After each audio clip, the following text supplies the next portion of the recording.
দুর্গা পূজার সাথে, বৈশাখী পূজার সাথে, কালী পূজার সাথে, হিন্দুদের বিভিন্ন উৎসবের সাথে, খ্রিস্টানদের বড়দিনের সাথে মুসলমান ইমানদারের কোনো সম্পর্ক থাকতে পারে না। তবে তারা তাদের ধর্মীয় উৎসব তারা পালন করবে। হিন্দুরা, বৌদ্ধরা, খ্রিস্টানেরা আমরা বাধা দেব না, আমরা ভাঙচুর করব না। সম্মানিত মুসল্লিকরাম, এই তো সামনে আসতেছে আমাদের দুর্গা পূজা। দুর্গা পূজার মধ্যে সবচেয়ে বেশি আমি তো মনে করি যে বাংলাদেশের বিশেষ করে নেতাকর্মীরা, বিভিন্ন জাতীয় দলের নেতারা কর্মীরা সবচেয়ে বেশি ইমান হারা হয় হিন্দুদের দুর্গা পূজা আসলে।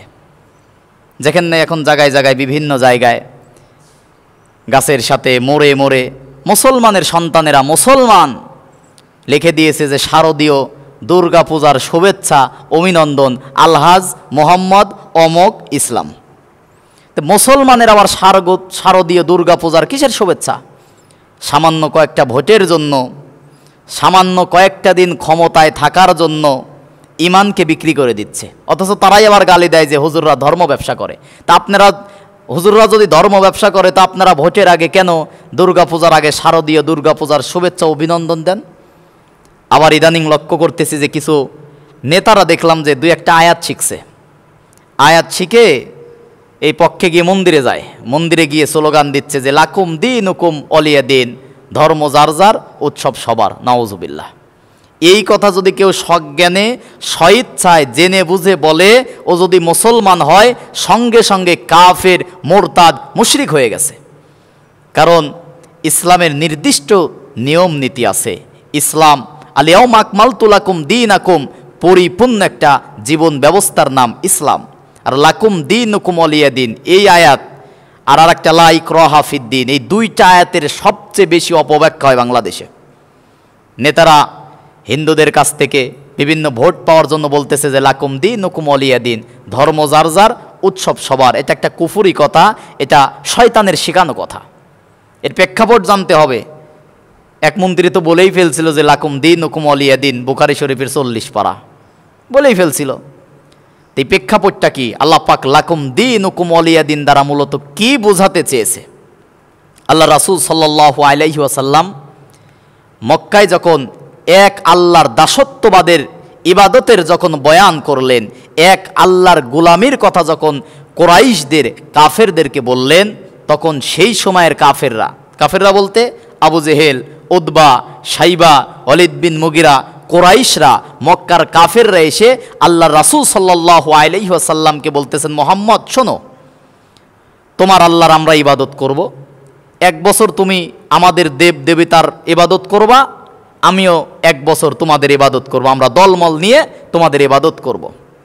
আল্লাহ পাক বললেন যে হে নবী, আপনি কাফেরদের জবাবের প্রতিবাদে আল্লাহ পাক সূরা কাফিরুন নাজিল করে দিয়ে বললেন যে হে নবী আপনি বলেন, কুলিয়া আইয়ুহাল কাফিরুন, হে কাফের সম্প্রদায় শোনো, লা আ'বুদু, আমি যে রবের ইবাদত করি, মা তা'বুদুন, তোমরা সে রবের ইবাদত করো না।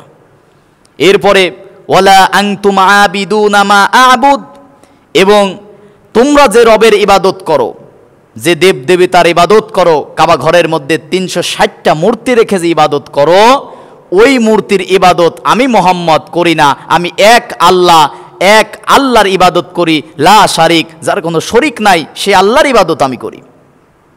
বলে দিল কাফেরদেরকে। সর্বশেষ সূরা কাফিরুনের শেষ আয়াতে আল্লাহ পাক বলতেছেন, হে নবী আপনি তাদের প্রস্তাবের প্রেক্ষিতে বলেন, তারা যে বলতেছে যে মোহাম্মদ তুমি 1 বছর আমাদের দেব দেবতার পূজা করবা, আমরা 1 বছর তোমার আল্লাহর ইবাদত করব, আপনি তাদের বলেন লাকুম দীনুকুম ওয়ালিয়া দিন, তোমাদের ধর্ম তোমার কাছে, আমার ধর্ম আমার দিন আমার কাছে। তার মানে কি? তোমাদের দুর্গা পূজা মুসলমানের নয়, এটা হিন্দুদের। হিন্দুরা সেখানে পূজা করুক, যা ইচ্ছা তাই করুক, ওখানে কোনো মুসলমান যেতে পারে না।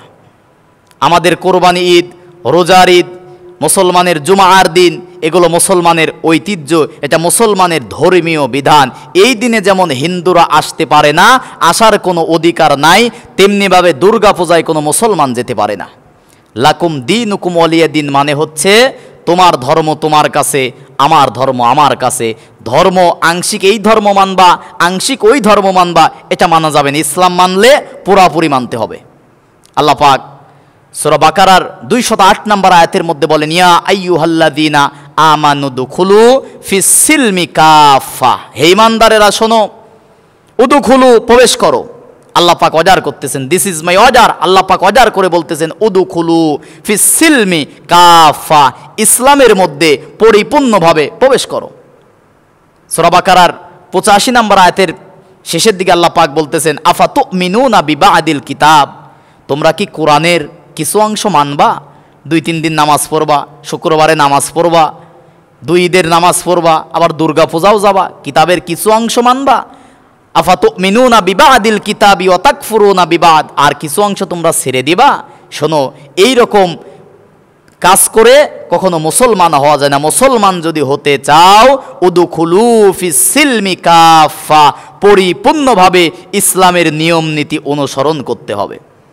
এজন্য সম্মানিত মুসলমান ভাইরা, দুর্গা পূজা হিন্দুরা করবে, আমাদের কোনো সমস্যা নাই। দুর্গা পূজা করুক, কালী পূজা করুক, লক্ষ্মী পূজা করুক, বৈশাখী মেলা করুক, যা ইচ্ছা করুক, তাদের ধর্মের নিয়ম নীতি অনুসারে করুক। মুসলমানদের কাছে হিন্দুরা বাংলাদেশে নিরাপদ, তারা থাকবে আমানতের মতো, তাদের যা ইচ্ছা করুক, কোনো সমস্যা নাই। কিন্তু তাদের পূজায় কোনো মুসলমান যেতে পারে না, তাদের পূজায় গিয়ে কোনো মুসলমান শারদীয় দুর্গা পূজার শুভেচ্ছা জানাতে পারে না, তাদের দুর্গা পূজার জন্য মুসলমানের মধ্যে কোনো মায়া কান্না থাকতে পারে না, মহব্বত থাকতে পারে না। দেখেন নাই এক নেত্রী এক সময় বলছিল যে মা দুর্গা গজে চড়ে আসছে দেখে দেশে ফুলে ফলে ভুলে গেছিল, নাউজুবিল্লাহি মিন যালিক। এরকম কথা যে বলতে পারে সে মুশরিক। এজন্য মুসলমান ভাইরা, বিশেষ করে আমার দেশের যুবক তরুণেরা দুর্গা পূজায়, কালী পূজায়, বিশেষ করে বৈশাখী মেলায় ঈমান নষ্ট করে ফেলে, মেলায় যাচ্ছে। রাসূল বলেছেন যখন দুর্গা পূজা, বৈশাখী পূজা অথবা যেখানে মূর্তি তৈরি করা হয়, যেখানে উপাসনালয় করা হয়, যেখানে আল্লাহ বাদ দিয়ে মূর্তি বানিয়ে পূজা করা হয়, আরাধনা করা হয়, সেখানে সর্বক্ষণ সর্ব অবস্থায় আল্লাহর লানত বর্ষিত হয়। এজন্য এইসব কাজে কোনো মুসলমান যেতে পারে না। আর একটা কাফেররা একটা যুক্তি রাসূলকে দিয়েছিল, মনে পড়ে গেল যে রাসূলের কাছে যখন এসে দেখলো যে ধর্ম যার যার উৎসব সবার, এই স্লোগান যখন দিতে লাগলো, তখন রাসূল সাল্লাল্লাহু আলাইহি সাল্লাম বললেন যে না, যার যার ধর্ম উৎসব তার তার। এখন যুক্তি দিলে তো অসংখ্য যুক্তি দেওয়া যায়। এখন যদি বলে যে বউ যার অধিকার সবার, তাহলে বিষয়টা কেমন হয়ে গেল না? পুকুর যার মাছ সবার, এটা কি কেউ মানবে? আপনার পুকুর, সারা দেশের লোক মাছ মেরে খাবে, এটাকে মানবেন? এরপরে গাছ সবার, গাছ যার যার, ফল সবার, এটা কি হয় নাকি?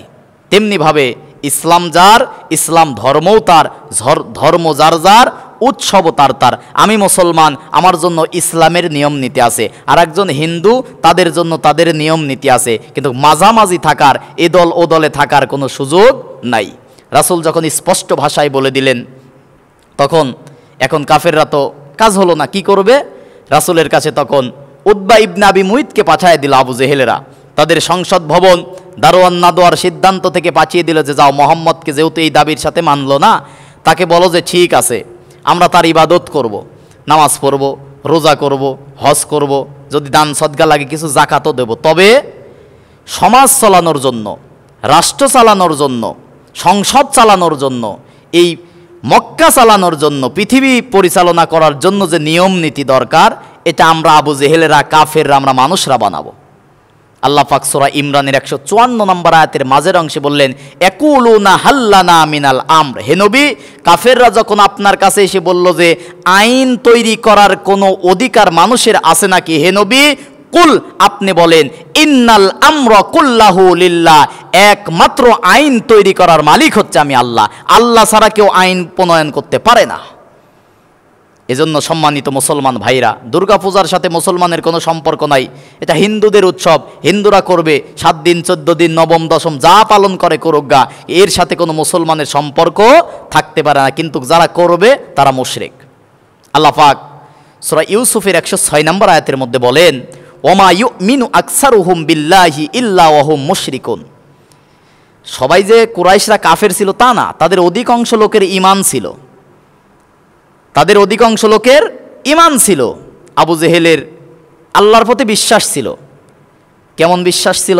বদর যুদ্ধে যখন যাচ্ছে, কাবাঘরের হাতিমের ওপরে দাঁড়িয়ে কাবাঘরের গিলাফ ধরে বলতেছে, আল্লাহ তুমি একজন আছো আমি জানি, আজকে সত্যের পক্ষে যারা আছে তাদের বিজয় দিও। এবং আল্লাহকে বিশ্বাস করার পরেও লাত, মানাত, উজ্জা, হাবল, দেব দেবতা 360টা, কাবা ঘরে আল্লাহর ইবাদত করার পাশাপাশি কাবা ঘরের মধ্যে 360টা মূর্তি রেখে মূর্তির পূজা করতো তারা।